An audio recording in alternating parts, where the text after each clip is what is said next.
إن العين لتدمع وإن القلب ليحزن، ولا نقول إلا ما يرضي ربنا، إنا لله وإنا إليه راجعون. اللهم أجرنا في مصيبتنا واخلفنا خيرا منها. هكذا تعلمنا من الحبيب المحبوب محمد، هكذا تعلمنا من الصادق المصدوق محمد، هكذا تعلمنا من حبيب رب الأرض والسماوات. ما وجد خيرا للأمة إلا ودلهم عليه، وما وجد شرا للأمة إلا ونهاهم عنه. كيف لا وهو صلى الله عليه وسلم رحمة للعالمين. مدحه ربنا جل وعلا فقال له: يا حبيبي يا محمد وما أرسلناك إلا رحمة للعالمين. قرأ قارئنا الجليل آية من كتاب رب العالمين من سورة يوسف. ويوسف هذا نبي من أنبياء الله، إلا أن الله جل وعلا خصه بشيء جميل. ما هو الشيء الذي أخصه به رب العالمين جل وعلا؟ أعطاه ربنا جل وعلا نصف الجمال، أعطاه ربنا جل وعلا نصف الجمال. فمن حسنه وجماله وطلعة وجهه النسوة قطعن أيديهن وقلن حاشا لله ما هذا بشرا إن هذا إلا ملك كريم. إن كان يوسف عليه السلام أعطاه ربنا جل وعلا نصف الجمال، فالجمال كله للحبيب النبي عليه الصلاة والسلام. ولله در القائل في حبيبنا ونبينا المصطفى صلى الله عليه وسلم: ولد الهدى فالكائنات ضياء وفم الزمان تبسم وسناء. إنه المصطفى صلى الله عليه وسلم، إنه النور الذي خلقه ربنا جل وعلا لينور به الدنيا، إنه النور الذي خلقه ربنا جل وعلا ليجعل النور في أرجاء الدنيا كلها بسببه. يكفينا فخرا وشرفا أنه أخرجنا من ظلمات الشرك والوثنية إلى نور الإيمان والتوحيد برب البرية. إنه المصطفى صلى الله عليه وسلم. طوف بنا قارئنا الكريم في هذه الصورة الكريمة المباركة التي هي محببة إلى قلوبنا جميعا، وأخذت منه قول الله جل وعلا: فصبر جميل، فصبر جميل. بالله عليك يا عبد الله اذكر كده في الدنيا أي شيء يحتاج في الدنيا لا يحتاج في الدنيا إلى صبر. إيه اللي في الدنيا مش محتاج صبر؟ ألم تعلم أن الله جل وعلا جعل الصبر دواء للابتلاء، وجعل الابتلاء ليعلي به أصحابه فيكونون في أعلى درجات عند رب العالمين جل وعلا. انظر من أشد الناس بلاء. ربما يعتقد بعض الناس أن البلاء لا ينزل إلا على المذنب أو العاصي. لا والله، لا والله، البلاء لا يحل إلا على المؤمنين العالمين العارفين برب العالمين. اسمع بعد ما تصلي على سيدنا الحبيب بيقول له: يا رسول الله من أشد الناس بلاء؟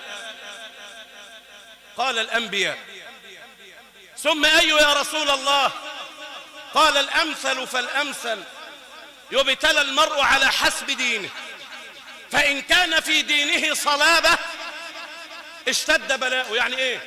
كل ما يكون العبد قريب من ربنا يبتليه فيصبر فيبلغ المنزلة حتى يصل إلى جنة أرادها له رب العزة سبحانه وتعالى، لا يبلغها بالعمل، فيبتليه فيصبر فيبلغ هذه المنزلة.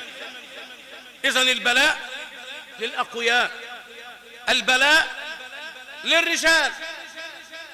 قال ربنا جل وعلا لحبيبه ونبيه المصطفى محمد: فاصبر كما صبر أولو العزم من الرسل ولا تستعجل لهم.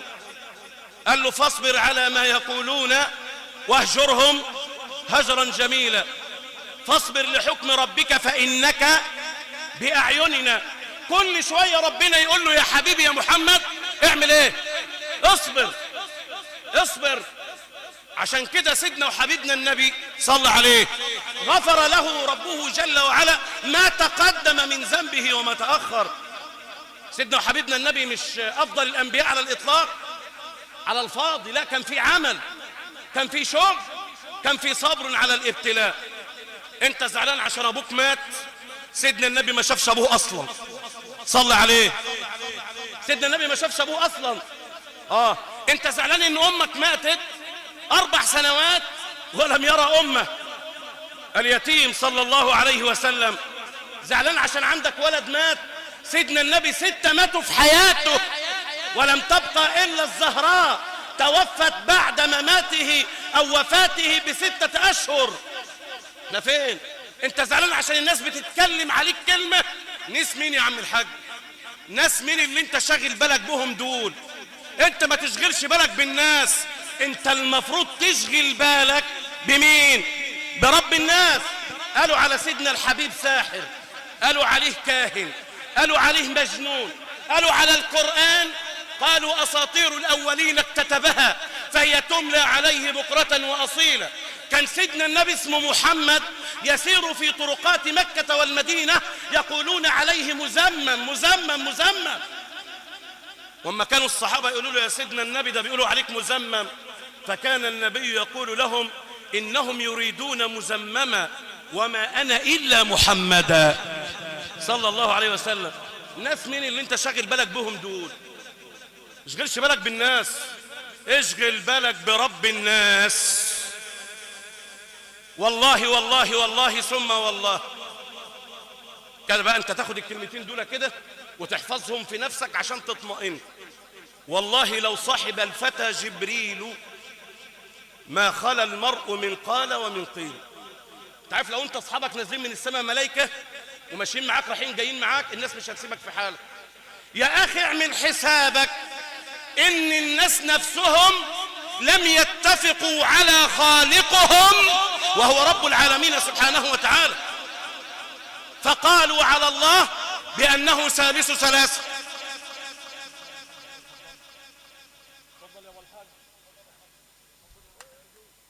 قالوا على الله ثالث ثلاثة، وقالوا على المسيح ابن الله، وقالوا على مريم زوجة الإله وهو خالقهم ورزقهم. هل يتفقوا عليك؟ واعلم علم اليقين ما من مرء في الدنيا يرضي كل الناس إلا وهو منافق. أصل الناس كلها مش على وتيرة واحدة. انت تقول بما يرضي الله، الحق حق والباطل ايه؟ باطل. وتحمل واصبر، الدنيا كلها عرقلات. ربنا قال لسيدنا النبي فاصبر، وقال لسيدنا يوسف فصبر جميل والله المستعان على ما تصفون. واجب عليك أن تصبر ولتأخذ حبيبك المصطفى قدوة. لقد كان لكم في رسول الله أسوة حسنة لمن كان يرجو الله واليوم الآخر. يعني شغل ولا افصل؟ صلى على سيدنا الحبيب. زنقتوني منكم لله. يعني طيب مش عايزين نظلم الناس اللي قاعده بس. صلى على سيدنا الحبيب قلبك يطيب. فالصلاة على الحبيب شفاء بلا طبيب، والصلاة على الحبيب شمس لا تغيب. إذا ما كنت في هم قريب فلا تنسى الصلاة على سيدنا الحبيب. صلى على حضرة جناب سيدنا النبي محمد. اصبر واحتسب. عارفين الدنيا تقيلة على كل الناس، الدنيا تقيلة على كل الناس، في المعيشة وفي الطعام وفي الشراب وفي الأولاد وفي التعليم. لنا الله، لنا من؟ وهل لنا غير الله؟ احنا لنا حد غير ربنا يا جماعة؟ من لم يتعلق بغير حبل الله جل وعلا فهو في ضلاله. لما نشغل ربنا سبحانه وتعالى يسمعنا ويرانا ويطلع علينا، لكن نحتاج إلى صبر، نحتاج إلى صبر. والله إن شئتم فقولوا بأن الصبر نفسه يحتاج إلى صبر. والصبر كاسمه مر مذاقه لكن عواقبه أحلى من العسل. شوف سيدنا النبي محمد صبر على إيذاء القوم، صبر على إيذاء القوم، صبر على سبهم وشتمهم. سيدنا النبي محمد صبر على الكفرة لما رجع من الطائف، رجع من الطائف ولم يدخل معه في الإسلام أحد، ويكده يشتكي ربنا جل وعلا ويقول له يا رب اللهم إني أشكو إليك ضعف قوتي. اتعلم الحديث ده كده وقوله. تلاقي حد مزعلك ولا مضايقك ولا حاسس ان الدنيا مش ماشيه معاك على هواك، حاسس ان انت مظلوم قوي، ما تسالش حد من ابن ادم، ما تسالش ابن ادم. ابن ادم ما يملكش حاجه، اقسم بالله ما يملك حاجه. اسال ربنا. شوف سيدنا النبي قال لربنا ايه؟ قال له يا رب اللهم اني اشكو اليك ضعف قوتي، انا ضعيف وقله حيلتي وهواني على الناس، انت رب المستضعفين وانت رب العالمين، انت ربي الى من تكلني؟ الى بعيد يتجهمني ام الى عدو ملكته امري؟ ان لم يكن بك غضب علي فلا ابالي. انا ما يهمنيش كل دول بقى، اهم حاجه انت راضي ولا مش راضي؟ انت راضي عني ولا مش راضي عني؟ انه الرضا بعد الصبر. النبي صلى الله عليه وسلم في عام الحزن، عام الحزن اللي مات فيه عمه ابو طالب وزوجته خديجة، وكان يمثلان للحبيب النبي الحماية الداخلية والحماية الخارجية. خلاص، ولما حزن عليهم حزنا شديدا وصبر واحتسب طلبه ربنا جل وعلا، فكانت رحلة الإسراء والمعراج. يا رسول الله، شوف، إن كان أهل الأرض تركوك فأهل السماء لن ينسوك، لن يستغنوا عنك. ينزل عليه الوحي يقول له قم قم يا يتيم أبا طالب، قم يا يتيم أبا طالب فقد هيئت لك المطالب. قم يا حبيبي يا محمد. ده بعد صبر، بعد ما صبر شاف كل اللي محدش شافه وصبر، عارف ان الحل عند مين؟ عند ربنا، عند رب العالمين جل وعلا. قال له قم يا يتيم أبا طالب فقد هيئت لك المطالب، أنت الليلة مدعو على بساط أنس الله. ايه ده يا عم؟ فين عيلته؟ فين خدمه؟ فين حشمه؟ فين عياله؟ فيش. هو خلى كل حبيب بحبيبه. هكذا أنا وأنت حينما ندخل القبر في أول ليل. فين الرجالة بقى اللي كانوا بيمشوا ورايا؟ فين مالي؟ فين عيالي؟ فين الكرسي بتاعي؟ فين المنصب بتاعي؟ كل ده ملوش دعوة، كل هذا دنيا. أما هناك ما أدراك ما هناك، هناك محكمة عليا قاضيها هو من؟ هو الله سبحانه وتعالى. وما ربك بظلام للعبيد ولا يظلم ربك أحدا. أنا في الدنيا ممكن أتحايل عليك بورقة مضروبة، بحد شاطر يدافع عني، لكن هناك لا كلام، تتطاير الصحف. يا ابن آدم انظر بنفسك، اقرأ كتابك، كفى بنفسك اليوم عليك حسيب. خلي بالك، المسكنة ما بتعملش حاجة، المسكنة ما بتعملش حاجة، الحق هو اللي بيعمل. أنا بيني وما بين ربنا إيه؟ أنا إيه علاقتي بالله سبحانه وتعالى؟ هو اللي هيعديني. إيه علاقتي ما بيني وما بين ربنا؟ هل أنا عرفت ربنا في الرخاء عشان يعرفني في الشدة؟ هل أنا عرفت ربنا وأنا في وسط الناس عشان أنا أبقى لوحدي يعرفني ويعديني؟ في القبر، أول ليلة في القبر وما أدراكم ما أول ليلة في القبر. ما تستعجلوا يا عم الناس اللي بره دي. وما أدراكم ما أول ليلة في القبر. سؤال: من ربك؟ ما دينك؟ من الرجل الذي بعث فيك؟ تمام يا عم الشيخ، احنا حافظينهم اهم، وبعدين تحفظونا طول العمر واحنا حافظينهم. ربي الله وديني الإسلام والرجل الذي بعث فيه هو محمد صلى الله عليه وعلى آله وصحبه وسلم. عند الموت ما بتجيش كده، وفي القبر ما بتجيش كده. العمل هو اللي بيتكلم، الصدق هو اللي بيتكلم، اللي انت متعود عليه في حياتك هو اللي بيتكلم، اللي انت متعود فيه في الخفاء هو اللي بيتكلم. عايز تقيس درجة ايمانك مش قدام الناس، ما احنا كلنا قدام الناس، قدام بعض احنا كلنا ملايكة، احنا قدام بعض كلنا هو ايه؟ ملايكة. تمام؟ يعني ايه يا عم الشيخ؟ يعني عايز اقول لك بنقوم كل اتنين من برا بعض بنشتم في بعض وبنهين في بعض وبنتكلم في حق بعض، ده اللي في الخفاء. انت عايز نضحك عليك وعديها ولا اقول لك الحق بما يرضي الله؟ صل على سيدنا الحبيب. عايز تقيس درجة ايمانك وانت في الخلوة لوحدك وانت مقفول عليك الباب، انت بتعمل ايه؟ انت نيتك فيها ايه؟ بتعامل ربنا ازاي؟ طب لو عندك حق هتوديه ولا لا؟ ولو عليك الحق هتعترف به ولا لا؟ لكن من فضل الله جل وعلا علينا أننا كلنا نخلع ثيابنا ونلبس ثيابا واحد، كفن أبيض على من أراد الله له البياض، وأسود على من أراد الله له السواد. نحن نراه بأعيننا أبيضا وهو بداخله الله أعلم، لأن الله جل وعلا قال يوم تبيض وجوه وتسود ايه؟ وجوه. يوم تبيض وجوه وتسود وجوه. يا ابن آدم اعلم علم اليقين بأنه لا ينفعك أحد ولن ينفعك أحد. لو احنا بس خدنا بالنا من سورة عبس وقرينا ايتين فيها بس نعرف حقيقة الدنيا وحقيقة الناس اللي انت عايش في وسطها. ربنا جل وعلا يقول فإذا جاءت الصاخة. ايه هي الصاخة دي يا رب؟ دي القيام. امال ايه الطمة يا رب؟ هي القيام. امال ايه القارعة يا رب؟ هي القيام. طب امال ايه الحقة يا رب؟ هي القيام. امال ايه يوم تبدل الارض غير الارض يا رب؟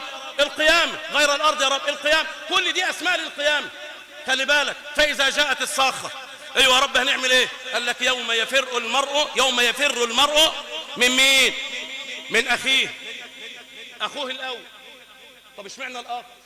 جاب الاخ الاول ليه؟ عشان الاخ ده غالي. الاخ ده غالي. اسألك سؤال بالله عليك، انت زعلان مع اخوك ليه؟ في سبب يخلي الاخ يزعل من اخوه؟ الشيخ ده هيقعد يخرف ويقرفنا. في سبب يخلي الاخ يزعل من اخوه؟ يا اخي حتى عشان خاطر الجيرة هي اللي في الدنيا؟ لا، وانت جار مع اخيك في بطن امك. ده انت وهو كنت في بطن واحدة وشالتكم ام واحدة ورضعتم من ثدي واحد وربتكم ام واحدة، ولما طلع لكم ريش بقيتوا بتعرفوا تتكلموا لم تعرفوا على بعضكم فضل الواحد سبحانه وتعالى. تمام. يوم يفر المرء من اخيه وامه وابيه.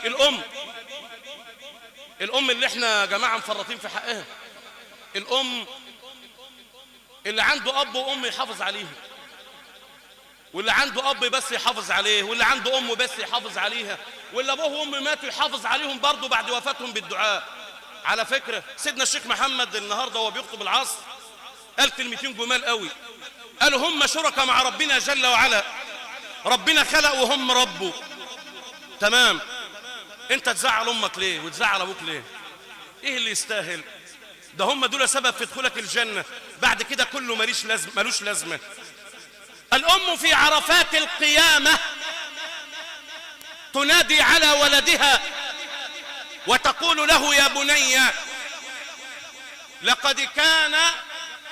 لقد كان ثدي لك سقاء وبطني لك وعاء، وإني اليوم محتاجة إلى حسنة أو حسنتين.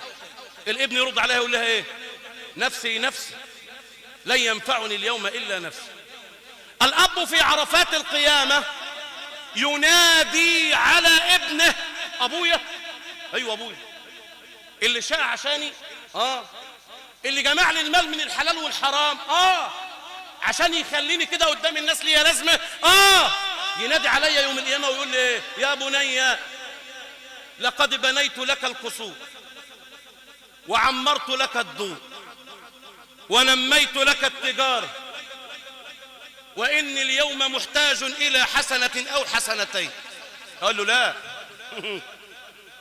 نفسي نفسي لن ينفعني اليوم إلا نفسي. وصدق ربي حين قال يوم يفر المرء من أخيه وأمه وأبيه وصاحبته وبنيه لكل امرئ منهم يومئذ شأن يغنيه. أما نحن فنصبر على مصابنا. يا عم استنى شوية. أما نحن لا نقول إلا ما يرضي ربنا، إنا لله وإنا إليه راجعون، اللهم أجرنا في مصيبتنا واخلفنا خيرا منها. ونصبر كما صبر المصطفى صلى الله عليه وسلم. وإن كنا نريد الصبر فلنتمثل بصبر الحبيب صلى الله عليه وسلم. وأعظم مصيبة تحتاج إلى صبر هي فقدان المصطفى صلى الله عليه وسلم. لله ضر القائل اصبر لكل مصيبة وتجلدي واعلم بأن المرء غير مخلد. أما ترى أن المنايا جمة وأن المنية للعباد بمرصد. من لم يمت ممن ترى بمصيبة هذا سبيل لست فيه بأوحد. إذا أتتك مصيبة تحزن لها اذكر مصابك في الحبيب النبي المحبوب محمد. أدعو الله جل وعلا في عليائه لفقيدنا أن يغفر له وارحمه. اللهم اغفر له وارحمه، اللهم اغفر له وارحمه، اللهم عافه واعف عنه، اللهم أكرم نزله، وسع يا رب مدخله، اجعل هذه الليلة من أسعد لياليه. اللهم اجعل هذه الليلة من أسعد لياليه وما بعدها أسعد منها. اللهم أدخل عليه في قبره الضياء والنور والفرحة والسرور إلى يوم البعث والنشور برحمتك يا رحمن يا غفور. اللهم إن كان محسنا فزد في إحسانه، وإن كان مسيئا فتجاوز بفضلك عن سيئاته. اللهم إنك تشهد أنه كان يشهد أن لا إله إلا الله وأن سيدنا وحبيبنا رسول الله، فاجعلها في ميزان حسناته واجعلها شاهدة له لا عليه. اللهم اجعلها شاهدة له لا عليه، واجعلها مضيئة له في قبره، واجعلها مضيئة له على الصراط، واجعلها مضيئة له إلى يوم أن يلقاك. اللهم اغفر لآبائنا وارحم أمهاتنا وجازهم عنا خيرا وإحسانا. اللهم أدخلهم الجنة بسلام، اللهم أدخله الجنة دارك دار السلام. اللهم ارحمنا جميعا إذا صرنا إلى مثل ما صار إليه. اللهم لا تحرمنا أجره ولا تفتنا بعده، واغفر اللهم لنا وله. شكر الله سعيكم وأجمل عزاءكم، ولا أرانا مكروها في عزيز لديكم. وأسفا للإطالة والله مش بمزاج، ده برأي الناس الأفاضل اللي واقفين. وسلام الله تعالى عليكم ورحمته وبركاته.